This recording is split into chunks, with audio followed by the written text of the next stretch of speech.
When people first come to Cape Town, one of the places they often choose to stay in first of all is Camps Bay, which is where we are today. But in today's video, I'm going to share with you some reasons why Camps Bay may not be the right place for you to stay and 5 alternative locations that you should look at.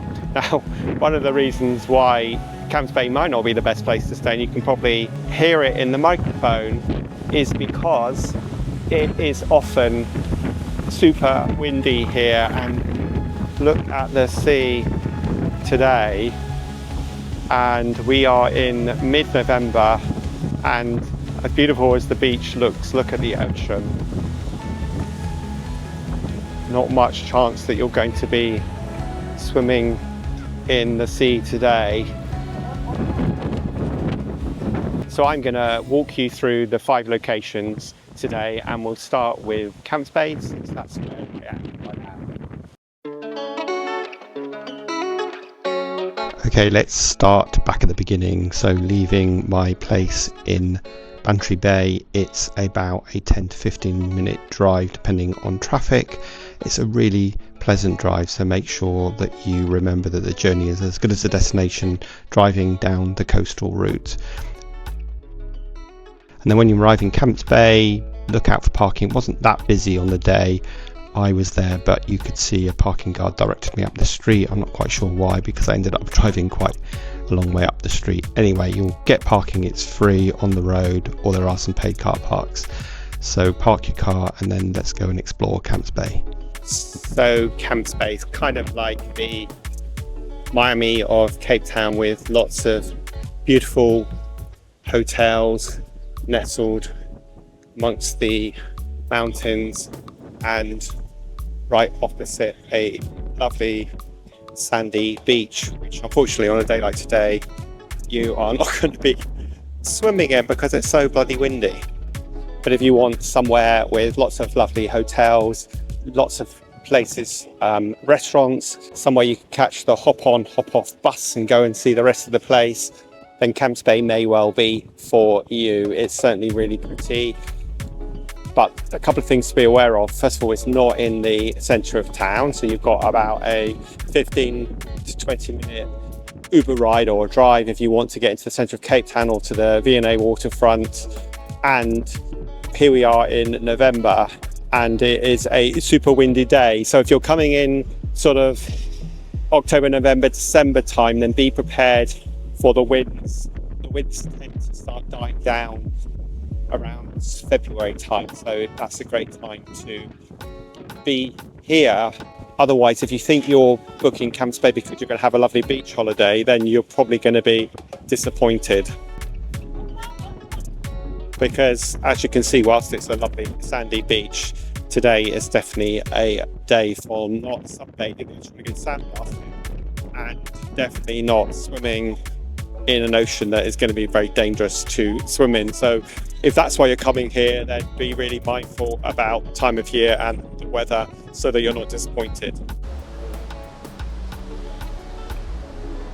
So walk with me through Camps Bay. On my right, the Atlantic Ocean, and on my left, the Strip. You'll hear plates, ice and glasses, people chatting, and waves hitting the wall. Look up, and the ridge that you'll see is the 12 Apostles. Now here's a bit of quick history. So Camps Bay took its name from Von Camps in the 1700s. Victoria Road, which is the main road, opened in the late 1800s and turned this coast into a day trip.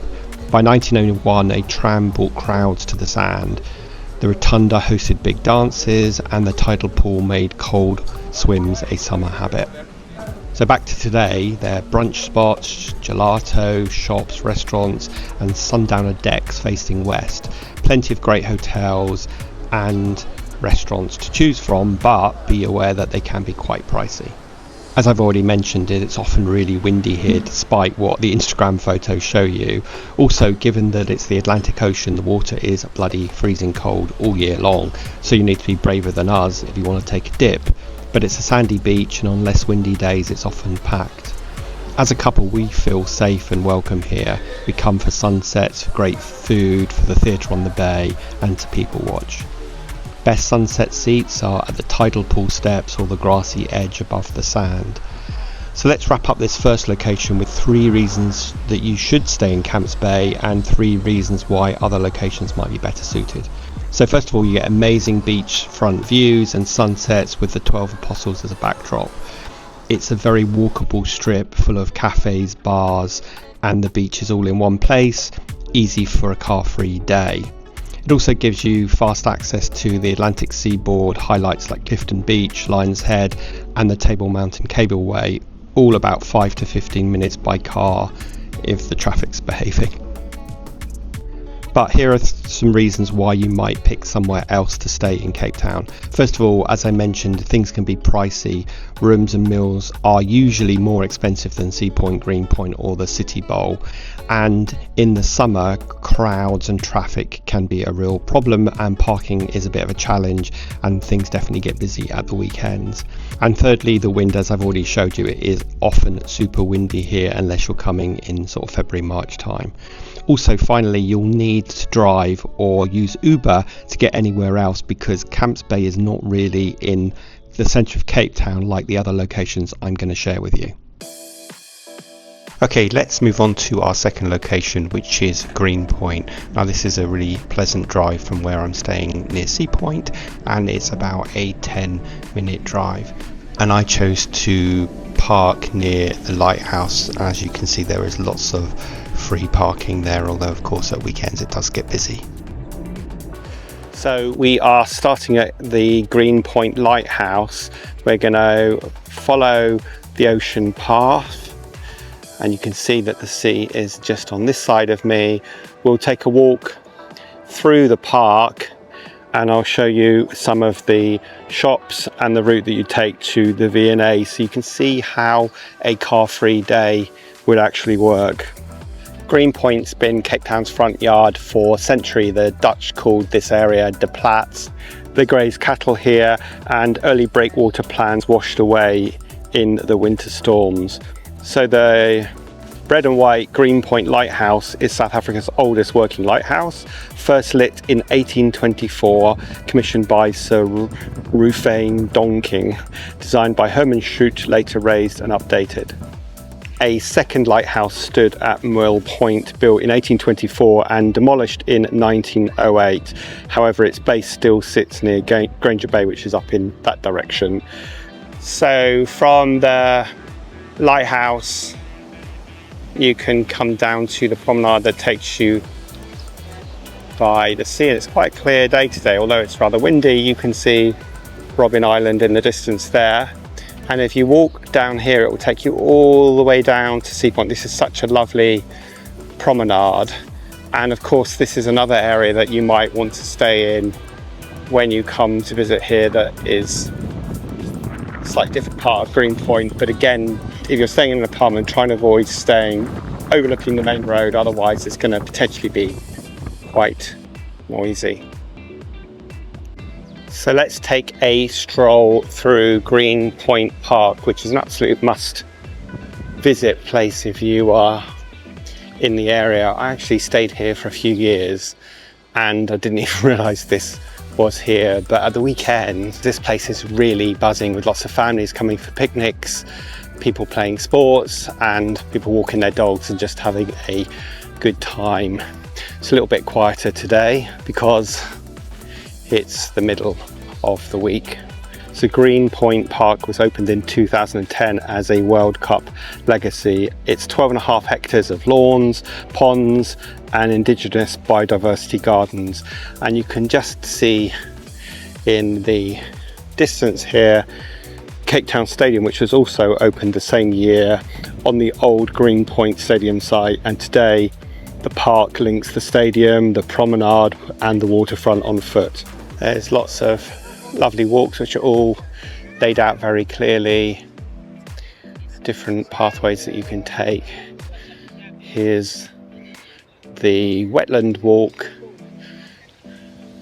and you can see that the park is surrounded by mountains. There's Lion Head in the distance, and look at all the beautiful biodiversity of plants that are here. We're just coming to the end of spring now, so a lot of the spring flowers have gone, but I imagine it looks pretty spectacular here when all the plants are out in bloom.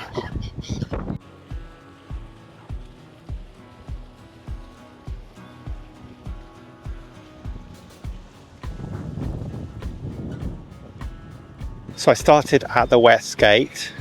I've walked directly through the park to the east gate, and then we're going to cross over the road and head into the main part of Greenpoint town itself. This is where you'll find lots of hotels, and some of these are like backpacker hotels, so they're really good value. And you're going to find lots of apartment blocks where you can get a good Airbnb. But the one warning I want to give you is that this road here is main road, and as you can hear, it's pretty noisy. So if you are staying in an apartment overlooking main road, which is actually a pretty decent place to stay, just make sure that you get an apartment at the back of the block. You'll probably find that the front facing apartments are cheaper, but obviously they are going to be noisy, so you probably want to find an apartment at the back, which is what I've done. I'll show you where I stayed before, which is a really, really lovely apartment. So I definitely recommend this area because it's so central. You can walk to Sea Point that way, you can walk to De Waterkant straight on, you can get to the V&A over there, and there are always lots of things happening. Once you walk a bit down the road, you'll find lots of restaurants. This is a really nice deli and shop. Hello, hi, we are from Africa. And sushi, Chinese food, florists. Oh yeah, and here's the deli I was thinking of, Giovanni's, which is a famous deli where you can buy lots of delicious foods, and also a coffee shop as well. It's a famous bakery here that does lovely things, although they probably haven't got very much left now because it's in the afternoon, but this gets really busy in the mornings. And if you want to stay in a nice hotel, then the Cape Royal Hotel is both a hotel and it also has rooms that they sell, so you can get Airbnbs in there as well. And there's some nice coffee shop here also.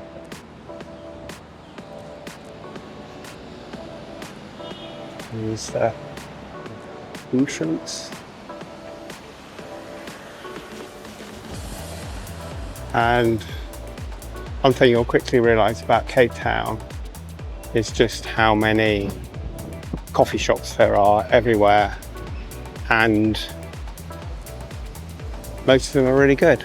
So you'll struggle to have a bad coffee here. So then we come to the kind of main little shopping area where there's a nice burger bar, gelato, coffee and bagels, which I think is new since I was last here, and Woolworths, where you can stock up on all of your foods. Just to give a bit of perspective, if you want to walk from here to the V&A, you cross over where these people are crossing, and you just walk straight down that road for about half a mile and you end up at the V&A Waterfront. So again, another great reason to be based in Greenpoint, as well as lots of lovely restaurants to eat at as well. So I just want to show a couple of places I stayed at. I stayed at Chelsea on Main, which is just off the main high street and right next to a bootlegger coffee shop, which is one of the few chains coffee shops here that's actually really good. Does good coffee. And then the other place I've stayed at is just next door to it, called 35 on Main. And again, this is really nice apartments in here, but I had an apartment at the back facing away from the main road, because I think you can hear this road is pretty much busy all the time, so you don't want to be disturbed by that noise. Now, as a point of reference, I've walked about 3 kilometers, so starting at the lighthouse, walking through the park, crossing the road, walking through Greenpoint town, and then coming back again is about a 3-kilometre walk. Okay, so let's wrap this section of the video up, talking about Greenpoint by talking about 3 reasons why you might want to stay here and 3 reasons why you might not. So first of all, you can walk everywhere. You can walk to the V&A, you can walk to Sea Point and the beautiful promenade there, and of course you can walk to the park and the stadium from Greenpoint as well. So it's a really centrally located place to stay. And next of all, because of that, daily life is really easy here. There's lots and lots of cafes, as I showed you, lots of great restaurants, and also lots of really different priced accommodations for you to stay at, whether you want to stay in a backpacker hostel or a expensive hotel. There's something for everyone and everything in between as well. So 3 reasons why Greenpoint might not be right for you. So first of all, if a beach is really important to you, well, Greenpoint isn't close to a beach, so you would be better off staying somewhere like Camps Bay or Clifton, so you're close to the beaches there. Next of all, it's on a busy road, Somerset Road, a main road. So as I showed you, if you're staying here, make sure you get an apartment that's not facing the road. And lastly, if you want lots of nightlife and museums, then again, Greenpoint doesn't really have that. You need to head over to Loop Street and to the City Bowl area, where you'll find lots of nightlife plus all the museums as well. But having said all of that, I would highly recommend Greenpoint as a place for you to consider staying, mainly because of its location and also the diverse range of accommodation and cafes and restaurants.